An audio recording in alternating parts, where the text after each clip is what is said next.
El primer evangelio que fue escrito de los 4 que nosotros tenemos en la Biblia fue el evangelio de Marcos. En el versículo 1, su evangelio, él comienza diciendo: principio del evangelio de Jesucristo, Hijo de Dios. En este principio del evangelio de Jesucristo narrado por Marcos, automáticamente nosotros vemos inmediatamente después de esto la actividad del Padre, del Hijo y del Espíritu Santo como un solo Dios y 3 divinas personas. Porque luego de esto, inmediatamente en el versículo 9, se nos narra acerca del bautismo de Jesucristo. Y Marcos nos dice: y sucedió en aquellos días que Jesús vino de Nazaret de Galilea y fue bautizado por Juan en el Jordán. E inmediatamente al salir del agua, vio que los cielos se abrían y que el Espíritu, como paloma, descendía sobre él.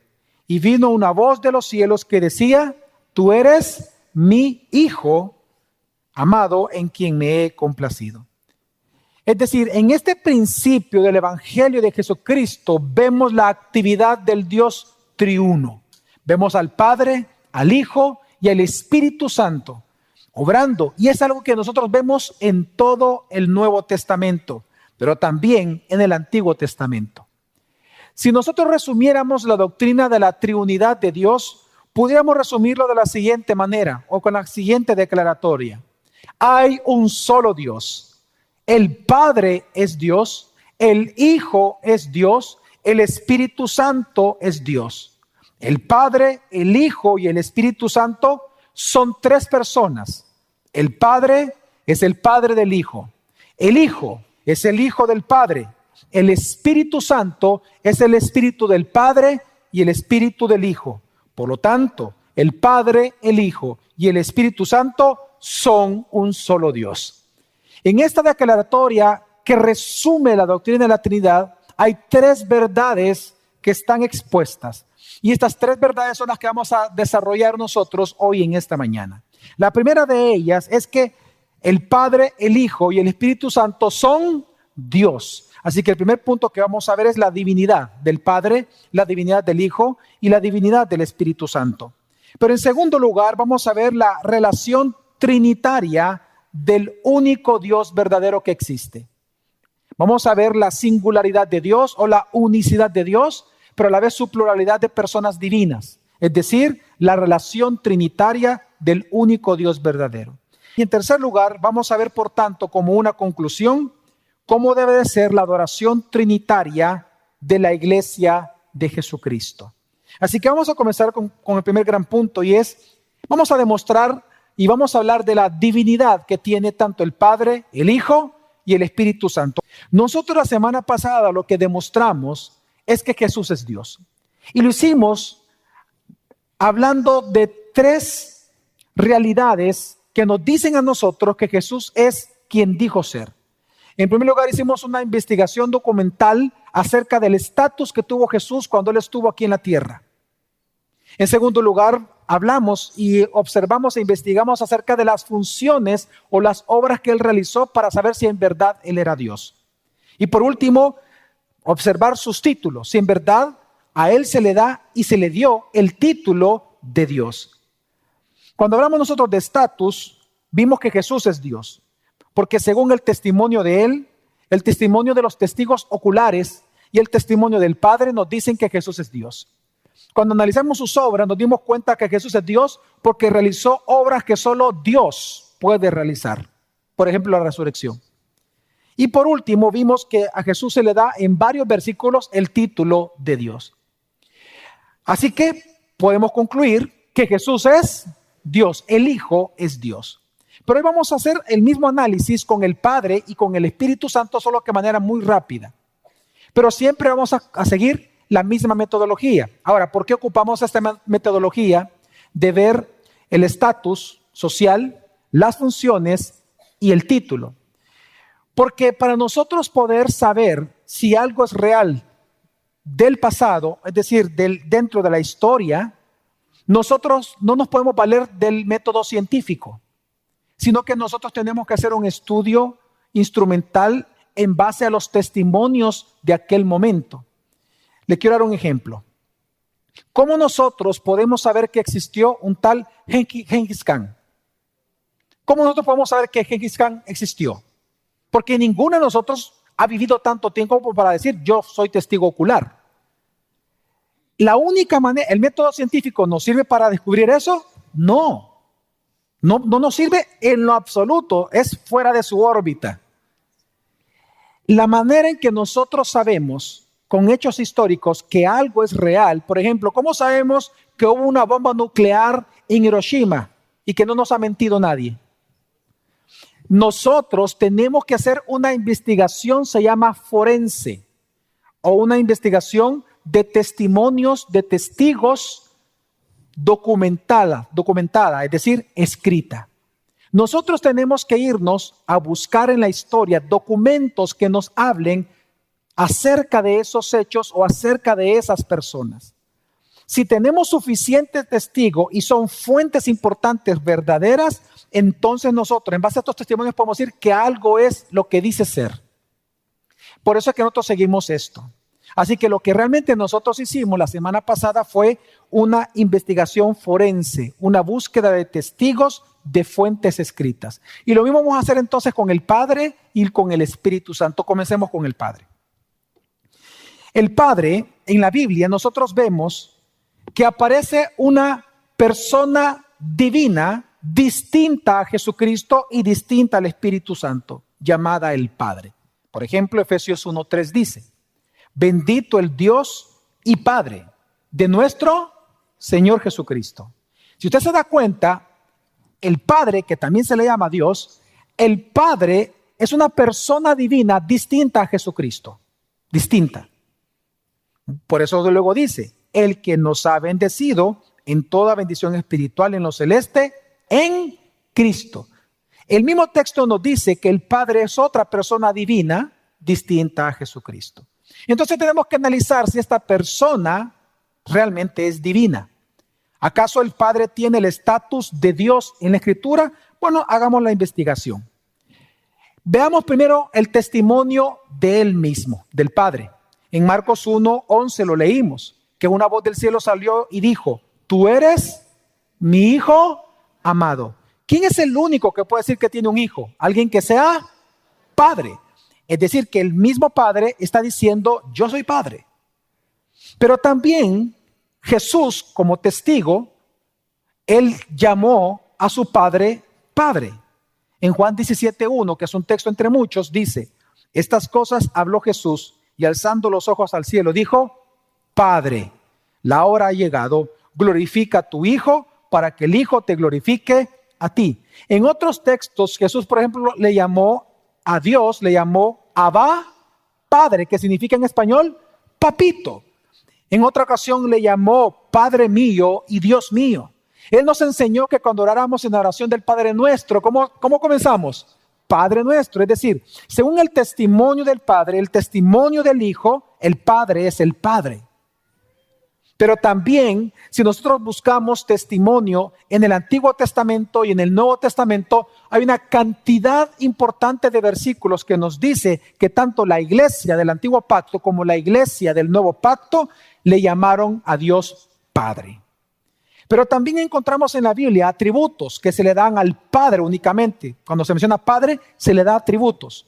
Por ejemplo, se dice que Él es santo en Juan 17, que Él es justo ahí mismo, que es glorioso en Efesios 1, que Él es misericordioso en 2 Corintios, que Él es creador en Santiago 1:17, se le llama el Todopoderoso al Padre en 2 Corintios 6, y omnisciente en Mateo 6, y así muchos otros textos nos habla de otra cantidad importante de atributos divinos que se le asignan al Padre.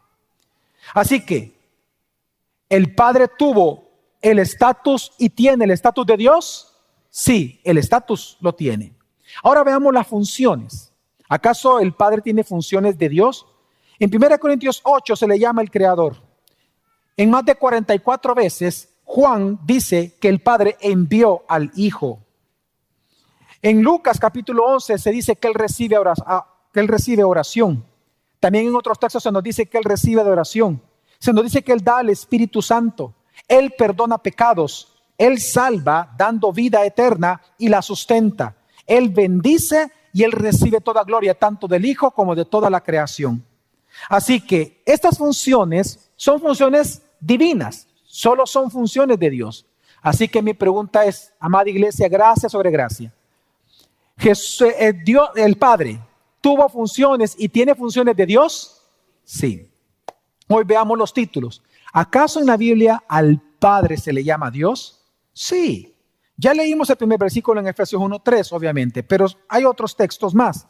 Veamos el Antiguo Pacto. Salmo 89:26. El salmista dice, aquí Dios está hablando, y Dios hablando a través del salmista dice, Él clamará a mí, mi Padre eres tú, mi Dios. Mi Padre es el mismo Dios. Al Padre se le llama Dios en el Salmo. Juan 20:17 dice, Jesús le dijo, pero ve a mis hermanos y diles, aquí está hablando Jesús, ¿verdad? Subo a mi Padre y a vuestro Padre, a mi Dios y a vuestro Dios. ¿Cómo Jesús le llama al Padre? Dios. Y en Gálatas 1:3, gracia a vosotros y paz de parte de Dios, nuestro Padre, y del Señor Jesucristo. Entonces, hermanos, ¿el Padre tiene el estatus de Dios? ¿El Padre tiene funciones de Dios? ¿Y el Padre tiene el título de Dios? Por lo tanto, el Padre es Dios. Hoy veamos con el Espíritu Santo. El Espíritu Santo, hermanos, no es una energía. No es una fuerza impersonal. No. El Espíritu Santo es una persona. Es la tercera persona divina que encontramos en la Biblia. Y es una persona divina, distinta al Padre y distinta al Hijo. Hagamos este análisis forense, histórico, para ver a través de fuentes escritas, para ver si realmente Él es Dios. Y un punto importantísimo es ver si Él tuvo el estatus de Dios y tiene el estatus de Dios. Romanos 8:9, por ejemplo, nos dice, sin embargo, ustedes no viven según la naturaleza pecaminosa, sino según el Espíritu. Ahora, ¿quién es este Espíritu? Vemos el estatus que tiene el Espíritu Santo.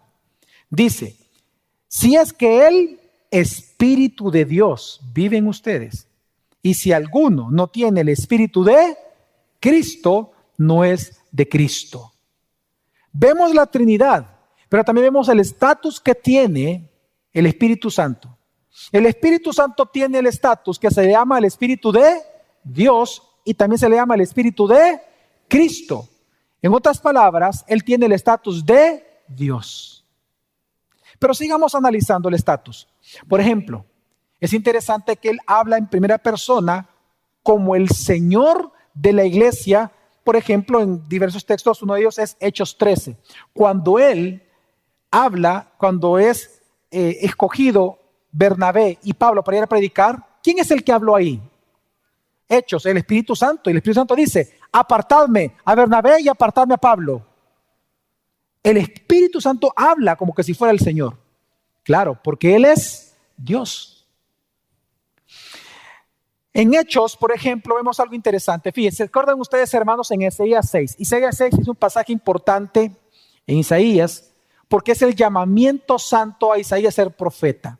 Es allí donde se nos dice de que el Señor es santo, santo, santo, 3 veces santo. Y es en ese pasaje donde dice que este Señor que es santo, santo, santo, Él pregunta, dice, ¿a quién enviaremos? ¿Quién irá por nosotros? Y Isaías dice, yo. Entonces, en este texto que está hablando el Señor santo, santo, santo, Hechos 28 dice que ese Señor es el Espíritu Santo. Interesante. Ya vamos a explicar por qué estos textos dicen todo eso. Pero también veamos el estatus que se le da al Espíritu Santo. En Jeremías 31, el Señor del pacto, el que está haciendo un pacto anunciando el pacto a través de Jeremías con su pueblo, acerca de lo que iba a venir en el Cristo o por el Cristo, es interesante que Hebreos 10 dice, quien que habló ahí, aunque aparece la palabra Yahvé o Jehová en Jeremías 31, Hebreos 10 dice, quien que habló ahí es el Espíritu Santo. Y cuando usted revisa el texto, dice que es Jehová o Yahweh el que está hablando. Es decir, que al Espíritu Santo se le está dando el estatus de ¿qué? De Dios. Por ejemplo, en muchos textos, incluyendo Isaías 63, donde dice que el Espíritu Santo fue contristado por el pueblo de Israel, y así como Marcos 3, Efesios 4, Hechos 7 nos dice que se puede pecar contra el Espíritu Santo. ¿Y contra qué único ser nosotros podemos pecar? Contra Dios. O sea que se le está dando el estatus de Dios. También, por ejemplo, en 1 Corintios 3, capítulo 6, se nos dice que nosotros somos templo del Espíritu Santo y el único que puede tener templo es Dios. Nadie más, solo la divinidad. Y también se le dan atributos divinos de omnisciencia, de omnipotencia, de ser dador de vida, de resurrección. Así que, por estatus, el Espíritu Santo es Dios. Ahora, veamos las funciones de él, solo las voy a mencionar. Algunas de sus funciones en la Biblia, y digo algunas porque es impresionante la cantidad de funciones que tiene el Espíritu Santo. Solo para que tengan una idea, ¿por qué digo que estas son algunas? Hermanos, solo en el Nuevo Testamento hay más de 40 funciones que tiene el Espíritu Santo sobre la vida del creyente. Así que solo voy a mencionar algunas de las funciones divinas que tiene. Por ejemplo, se le llama el Creador. Él estuvo sobre la faz de las aguas en Génesis 1:3.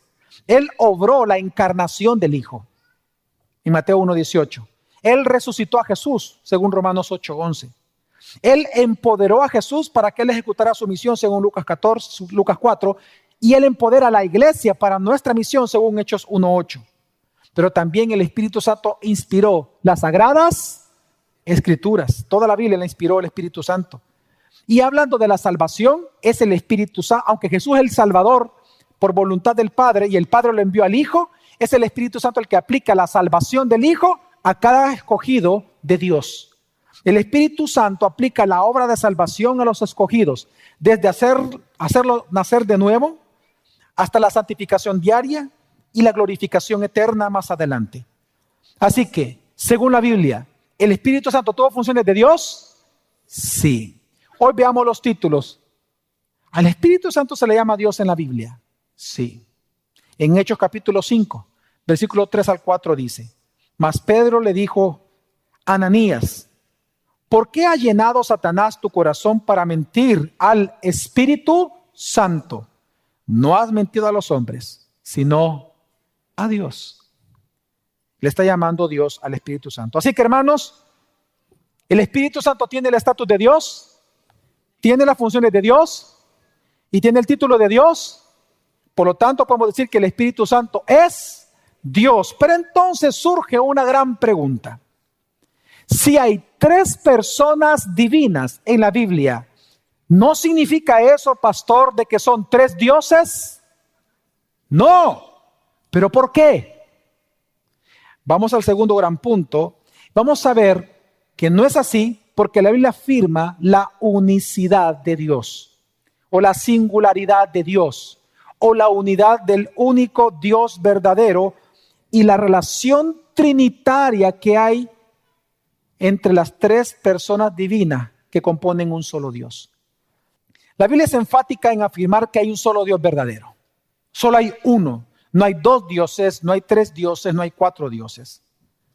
El versículo más importante en la fe judía, el Shema, Deuteronomio 6:4 dice: Escucha, oh Israel, el Señor nuestro Dios, el Señor uno es.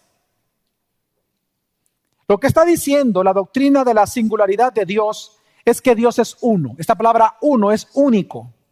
Es decir, que hay un único soberano sobre toda la creación. No hay 2 soberanos, no hay 3 soberanos, no hay 3 todopoderosos, no, uno. uno. Hay un solo Dios todopoderoso, un solo Dios creador, un solo Dios omnisciente, un solo Dios único. Deuteronomio 4:39 dice: por tanto, reconoce hoy y reflexiona en tu corazón que el Señor es Dios arriba en los cielos y abajo en la tierra. Y luego, ¿qué dice? No hay otro. Por eso es que el primer mandamiento del decálogo, ¿cuál es? No tendrás otros dioses delante de mí. ¿Por qué? Porque, hermanos, porque si Dios es único, significa que solo el único tiene el derecho de recibir la adoración de Dios, exactamente, y que se le llame Dios. Porque si yo le llamo Dios a alguien que no es Él, es idolatría. Si yo asigno mi confianza fuera del Dios único y se la deposito a otro ser, significa que yo soy idólatra. No tendrás otros dioses delante de mí. Pero esto significa algo bien importante. Todo esto significa, hermanos, de que Dios es la única naturaleza divina que existe. Solo hay una naturaleza divina que existe. Digan conmigo, una única esencia divina. Una esencia divina. No hay dos, no hay tres. Una naturaleza divina. No hay dos, no hay tres. Por eso es que el apóstol Pablo en Gálatas 4:8, él dice algo bien interesante. Él dice: pero en aquel tiempo, cuando no conocías a Dios, eras siervos de aquellos que por naturaleza, por esencia, no son dioses. ¿Por qué? Porque si la Biblia enfatiza y enseña la palabra de Dios, que Dios es uno, significa que no hay tres naturalezas divinas, no hay dos, sino que hay una. Todo lo demás son falsas. Mire, y esta singularidad de Dios, Jesús mismo la afirmó. No es algo que Él no haya afirmado. Esta singularidad la afirmó cuando le preguntaron sobre el mandamiento más importante. A Jesús le preguntaron los fariseos: dinos cuál es el mandamiento más importante de la ley. Y Jesús, esto está en Marcos 12:29. Y Jesús respondió con el Shema. Citó Deuteronomio 6:4. Él dijo: escucha, oh Israel, el Señor es nuestro Dios. El Señor uno es. El mismo Cristo lo dijo. Pero entonces, ¿significa que hay tres personas divinas? No, es uno. Entonces, ¿cómo entendemos las tres divinas personas? Y es que lo siguiente, es que a su vez, la Biblia, así como enseña la singularidad de Dios, también enseña la pluralidad de personas de este único Dios, o lo que se conoce como la triunidad del Dios único. Mire, hermanos, este concepto de unidad y diversidad es algo muy común en toda la Biblia. De hecho, la Biblia misma, usted puede ver este concepto de unidad y diversidad con la Biblia. ¿La Biblia es un solo libro, hermanos? Sí. ¿Tiene un solo mensaje de salvación en toda ella? Sí. ¿De quién da testimonio toda la Biblia? De Cristo. Ahora, es decir que hay una unidad, es una unidad. Pero en esta unidad llamada Biblia, ¿hay diversidad dentro de ella? ¿Sí o no? Sí. Por ejemplo, ¿hay diversidad de autores? ¿Hay diversidad de libros? ¿Hay diversidad de géneros literarios? Sí. Es decir, que hay una diversidad dentro de la unidad. Exactamente lo que nosotros vemos en la Biblia con respecto a Dios. Es un único Dios, pero que es un Dios triuno, compuesto de tres divinas personas. Ahora, si esto es así, tendríamos que ver evidencias de la Trinidad tanto en el Antiguo Testamento como en el Nuevo Testamento. Vayamos, investiguemos documentalmente si en verdad existe tal evidencia. Comencemos por el Antiguo Testamento. En el Antiguo Testamento nosotros vemos a manera de sombras la Trinidad. Veamos por qué digo a manera de sombra. Un ejemplo. Génesis 1 habla que el Espíritu de Dios se movía sobre la faz de las aguas. Ok.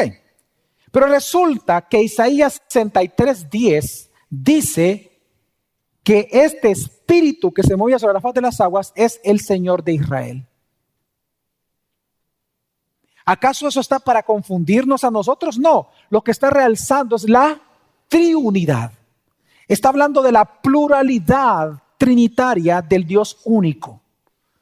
Es decir que así como el Espíritu es Dios, Así el Creador es Dios y así el Señor es Dios. Otro ejemplo. En Génesis 1:26, cuando creó al hombre y a la mujer, Dios dijo, el Creador dice, hagamos al hombre como a nuestra semejanza. ¿Habló en plural o en singular el Creador? En plural. ¿Y usted sabe que Él es el único ser en la Biblia que habla así? Usted no va a encontrar, por ejemplo, que diga la Biblia que nosotros fuimos hechos a imagen de un ángel. No dice eso. Tampoco vamos a encontrar que, por ejemplo, los reyes hablen en plural. Usted no va a encontrar a David diciendo, es que nosotros ordenamos esto para el pueblo. No, el único ser que habla en la Biblia en plural, mencionando que es singular, es Dios.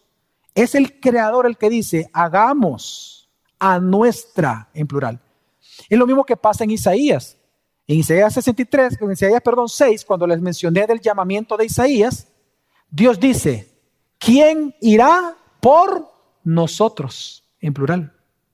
¿Y quién está hablando? El Señor que es santo, santo, santo. Y resulta que Él habla en plural acerca del mismo.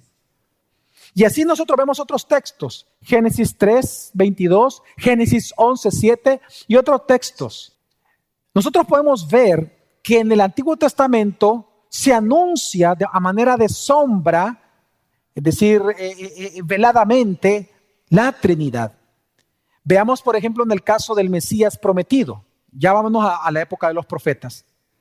Cuando el Mesías comienza a ser profetizado, un Mesías divino, se anunció de que él tendría que ser un Dios hombre. Es decir, se anuncia, se vislumbra de alguna manera la pluralidad del Dios único. Y esto no lo vemos en Isaías 9:6. Y este versículo, hermanos, es impresionante porque es uno de los que a mí particularmente más me impresiona con respecto a la divinidad del Hijo. Isaías 9:6 dice lo siguiente, lo vamos a leer, dice, porque un niño nos ha nacido, un hijo nos ha sido dado. Número 1, se está anunciando que un ser humano iba a nacer, ¿sí o no? Sí, e inequívocamente, literariamente y gramaticalmente está diciendo que es un ser humano y que es de sexo masculino, varón. Un niño iba a nacer. Pero luego dice el versículo, y la soberanía reposará sobre sus hombros, y se llamará a su nombre admirable consejero, Dios poderoso, Padre, el mismo Hijo iba a ser llamado Padre eterno, Príncipe de paz. Es increíble, hermanos. Lo que está siendo profetizado es que el niño sería Dios, Padre, Rey y eterno. Todo en un solo ser. Impresionante. Es impresionante. Está hablando de la encarnación de Dios. Que el mismo niño iba a ser llamado Dios, Padre, claro, porque él mismo le dijo, ¿verdad? A Felipe, tanto tiempo he estado entre vosotros y no me has visto. El que me ha visto a mí, claro. ¿Él es rey? Sí. ¿Es eterno? Sí. ¿Nació como un niño? Sí. Pero estamos viendo la pluralidad de personas en el Dios único verdadero. También hablando de este mismo Mesías rey, el rey David le llamó a sí mismo, a este rey le llamó mi Señor y Dios en el Salmo 110, versículo 1. Y es hermoso eso, porque le llama mi Señor y le llama Dios. Pero también hay un texto que a mí me impresiona. Me impresiona mucho, que de hecho es de los textos para mí más impresionantes acerca de la divinidad también del Hijo. Dice Salmo 45, del 6 al 7, dice, tu trono, oh Dios, es eterno y para siempre. Cetro de equidad es el cetro de tu reino. Ok, dice que Dios es un rey. Ok, y lo que está mencionando acá. Pero luego que dice el versículo 7 de este Dios, que es un rey, dice, has amado la justicia y aborrecido la iniquidad. Por tanto, Dios Tu Dios te ha ungido con óleo de alegría más que a todos tus compañeros. ¡Wow! ¿Cómo le llama aquí al Mesías? Dios. Pero luego él dice que Dios lo iba a ungir a él siendo Dios. No sé si usted logra ver esto, hermanos. Dice el versículo 7. Has amado la justicia y aborrecido la iniquidad. Por tanto, Dios, tu Dios, te ha ungido. Es como que si yo le dijera, Jacqueline, Héctor te está hablando. Y es lo que estamos viendo aquí. Esa es la construcción gramatical. Dios, tu Dios te va a ungir. Y es impresionante porque no es que haya dos dioses. Sabemos que hay un único Dios. He aquí que el Señor es nuestro Dios nuestro Señor es uno. Uno es. Pero entonces, ¿qué es esto gramaticalmente tan intrigante que vemos aquí? Vislumbres de la Trinidad. Está hablando de dos personas distintas, pero un solo Dios. Así que lo que nosotros vemos, y este texto se ocupa en Hebreos 1:8 para decir que Jesús es Dios. Así que en el Antiguo Testamento nosotros vemos la pluralidad de tres personas en el Dios uno o único verdadero. Pero esto mismo, aunque se vea a manera de sombra, es con la venida de Jesucristo, hermanos y hermanas, que la doctrina de la Trinidad es traída de las sombras del Antiguo Testamento a la luz del nuevo pacto. Es en Jesucristo. Tanto que, por ejemplo, nosotros vemos, como ya lo leímos, que en el bautismo de Jesús aparece el Padre. ¿Quién baja?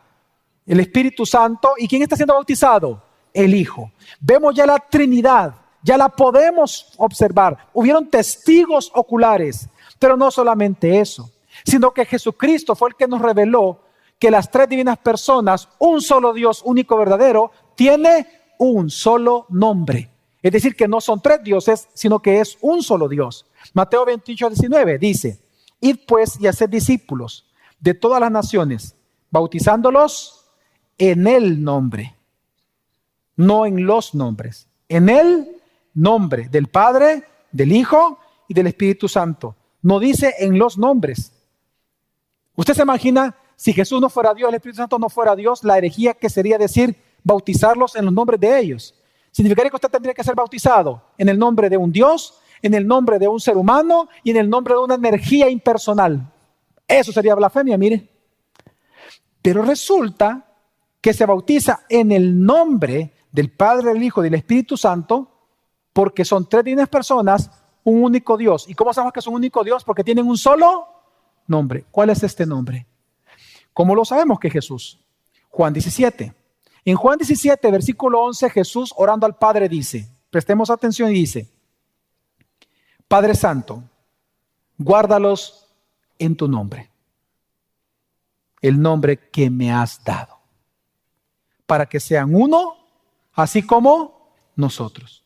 Cuando yo estaba con ellos, los guardaba en tu nombre, el nombre que me diste.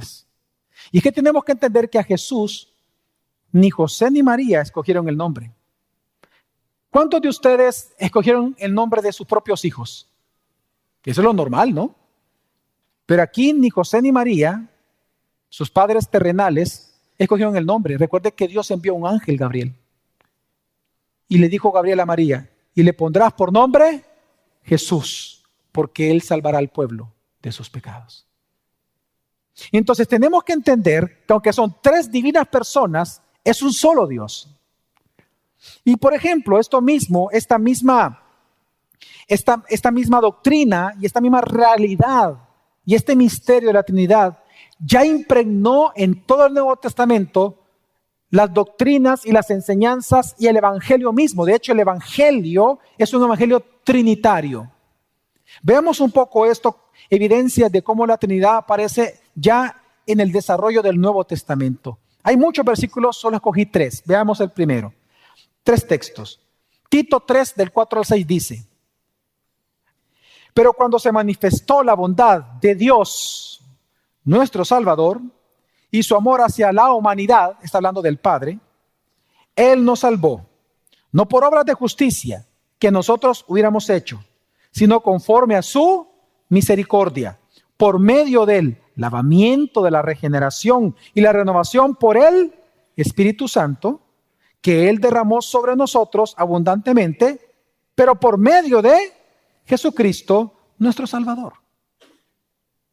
El Padre obra la voluntad salvadora, el Hijo obra la salvación y el Espíritu Santo la aplica a cada escogido. Vemos la Trinidad funcionando. Veamos otro texto, Efesios 2:13. Pero ahora en Cristo Jesús, vosotros, que en otro tiempo estabais lejos, habéis sido acercados por la sangre de Cristo. Versículo 18. Porque por medio de Él, es decir, de Cristo, los unos y los otros tenemos nuestra entrada al Padre en un mismo Espíritu. ¿Ve usted la acción trinitaria? El camino, la meta a la cual tenemos que llegar es el Padre. El camino para llegar al Padre, ¿quién es? Cristo. Pero ¿quién aplica esa posibilidad ya en nosotros? El Espíritu Santo. Es un solo Dios obrando, uno, pero tres personas obrando en funciones totalmente distintas, pero complementarias para un solo objetivo: salvarlo a usted. Veamos, por ejemplo, un saludo trinitario, para que veamos cómo la Trinidad es una doctrina que impregna la iglesia. Primera de Pedro 1:2, cuando Pedro en el versículo 1, después de él decir que él escribía a los expatriados, ¿verdad? A los dispersos en Poncio, Galacia, Bitinia, Capadocia, a estos hermanos, él dice, versículo 2, según el previo conocimiento de Dios Padre, por la obra santificadora del Espíritu, para obedecer a Jesucristo. ¡Wow! Impresionante, ¿no? Un solo Dios obrando. Tres funciones diferentes porque son tres personas distintas, pero es un solo Dios, un solo objetivo, una sola meta, un solo propósito, una sola voluntad. Veamos una bendición trinitaria. Ejemplo, una bendición trinitaria. Segunda de Corintios 13:14 dice: la gracia del Señor Jesucristo, el amor de Dios y la comunión del Espíritu Santo sean con todos vosotros. Efesios 4, del 4 al 6 dice también que es un solo Dios, pero a la vez tres divinas personas. Dice, hay un solo cuerpo. ¿Cuántos cuerpos hay, hermanos? Uno. Y un solo Espíritu. Pero también dice el versículo 5 que hay un solo Señor, una sola fe, un solo bautismo y luego un solo Dios y Padre de todos, que está sobre todos, por todos y en todos. Increíble. 1 Corintios 12, del 4 al 6 dice, ahora bien, hay diversidad de dones, pero el Espíritu es el mismo. Lo que estamos leyendo aquí es una vez más el concepto de diversidad y unidad. Dice, hay diversidad de dones, pero ¿cuántos espíritus hay? Uno. Pero en ese mismo sentido, ¿cuántos dioses hay? Uno. Aquí lo dice, leámoslo otra vez, dice, ahora bien, hay diversidad de dones, pero el Espíritu es el mismo. Hay diversidad de ministerios, pero el Señor es el mismo. Y hay diversidad de operaciones, pero es el mismo Dios el que hace todas las cosas. Un mismo Espíritu, un mismo Señor, un mismo Dios.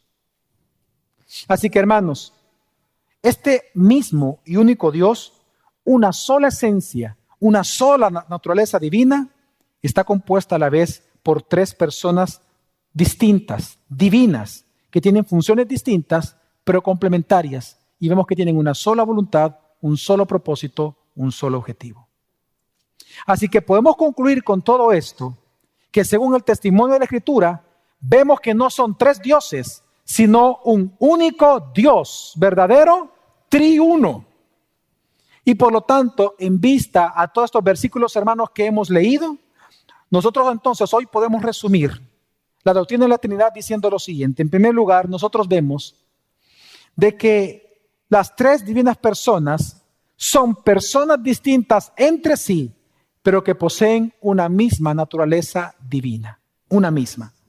Número dos, que cada uno de las personas divinas reside en el otro permanentemente, Son inseparables, no divisibles, están unidos, pero unidos sin fusión y unidos sin confusión.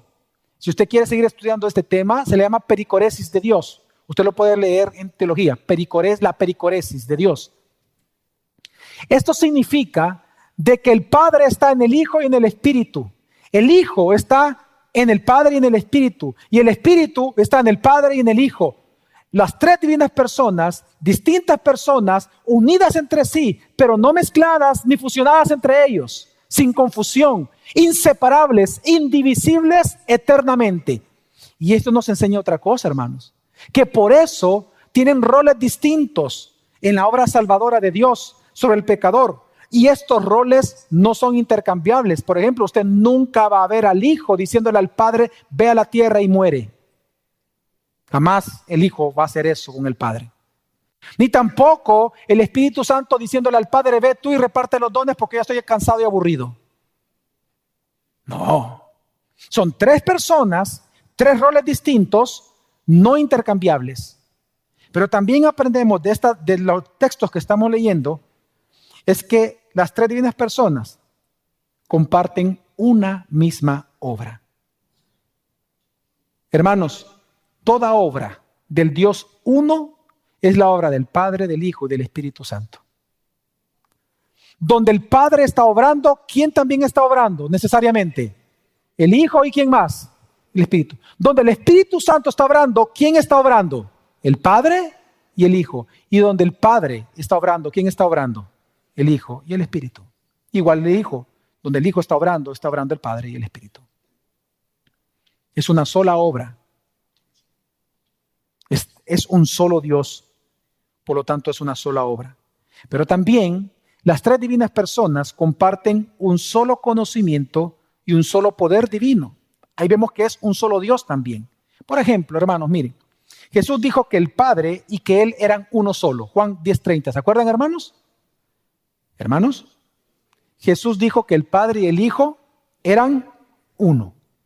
Pero luego Él dice que Él solo hacía lo que su Padre le decía que hiciera. ¿Por qué? Porque aunque son personas distintas, comparten un mismo propósito, una misma omnisciencia, omnipotencia, que resulta que es la misma omnisciencia que tiene el Espíritu Santo mencionado en Isaías capítulo 11, versículo 2. Pero no solamente esto, ¿cómo sabemos que es un solo Dios? Porque comparten una sola voluntad.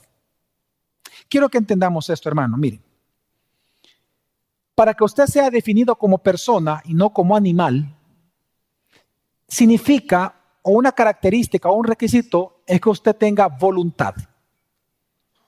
Que usted tenga una capacidad volitiva de elección libre.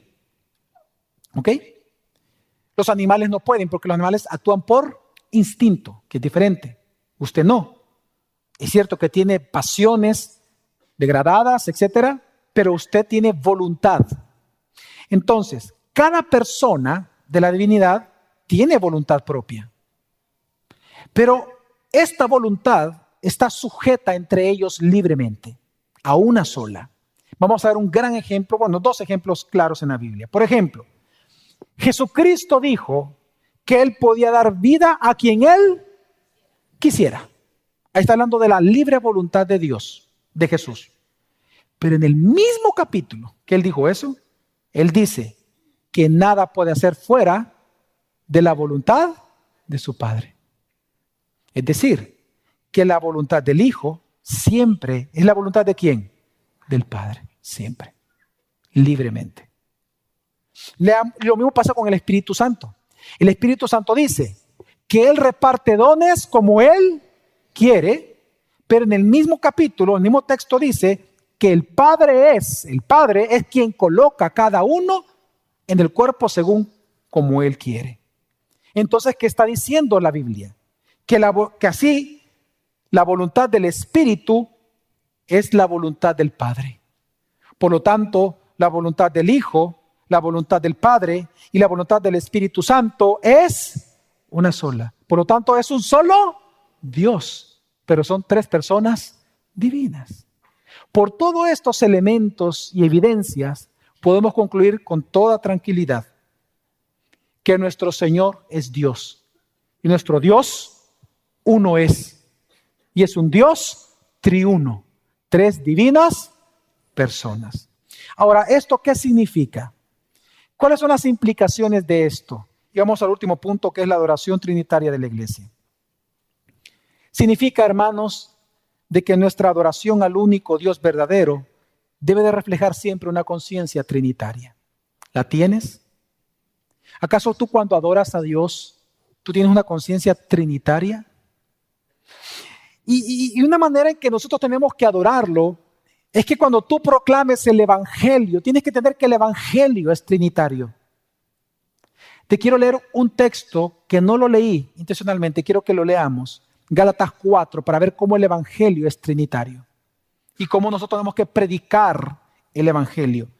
Gálatas 4, al 4 al 7 dice: pero cuando vino la plenitud del tiempo, Dios, el Padre, envió a su Hijo. ¿Cómo sabemos que está diciendo que es el Padre?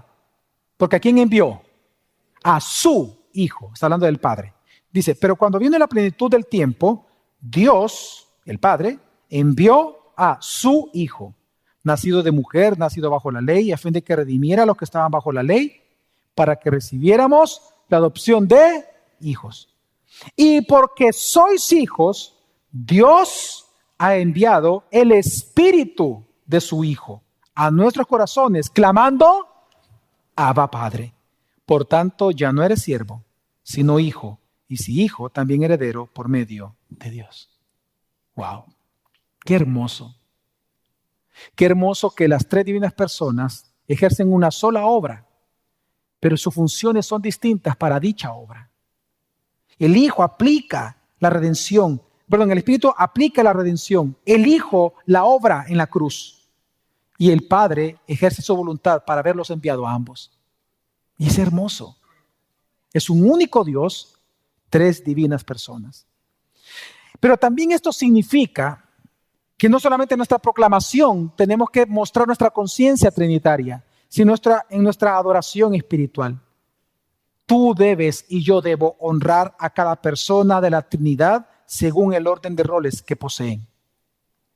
Por ejemplo, tú honras al Espíritu Santo como honras al Hijo y como honras al Padre. Sé sincero contigo mismo. ¿Tú honras al Espíritu Santo como honras al Padre y al Hijo? ¿Tú honras al Hijo como honras al Padre y al Espíritu Santo? ¿Tú honras al Padre como honras al Hijo y al Espíritu? Tú responde en ti mismo esa pregunta. Pero tu adoración personal, espiritual a Dios, debe de honrar a cada persona según el orden que cada uno posee en funciones.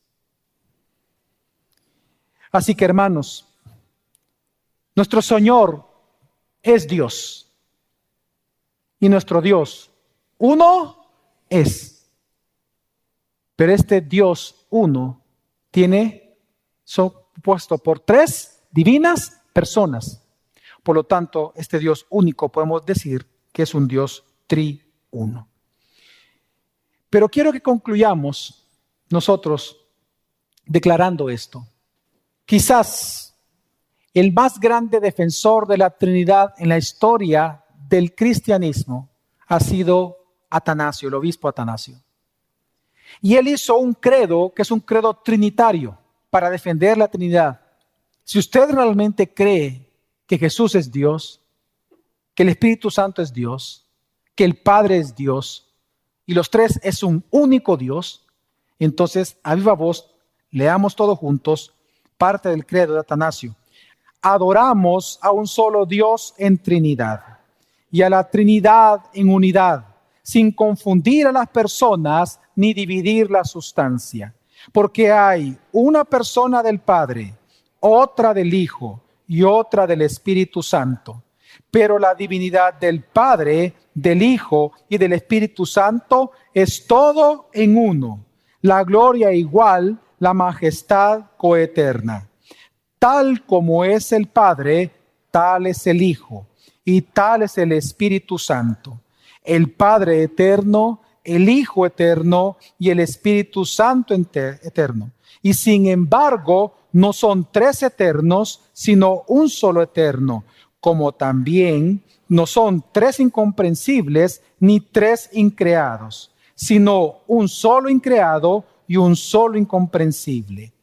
Así también el Padre es todopoderoso, el Hijo todopoderoso y el Espíritu Santo todopoderoso. Y sin embargo, no son tres todopoderosos, sino un todopoderoso. Así que el Padre es Dios, el Hijo es Dios y el Espíritu Santo es Dios. Y sin embargo, no son tres dioses, sino un solo Dios. Y en esta Trinidad nadie es primero ni postrero, ni nadie mayor ni menor, sino que todas las tres personas son coeternas juntamente y coiguales. De manera que en todo, como queda dicho, se ha de adorar la unidad en Trinidad y la Trinidad en unidad. El que quiera pues salvarse, así ha de creer de la Trinidad.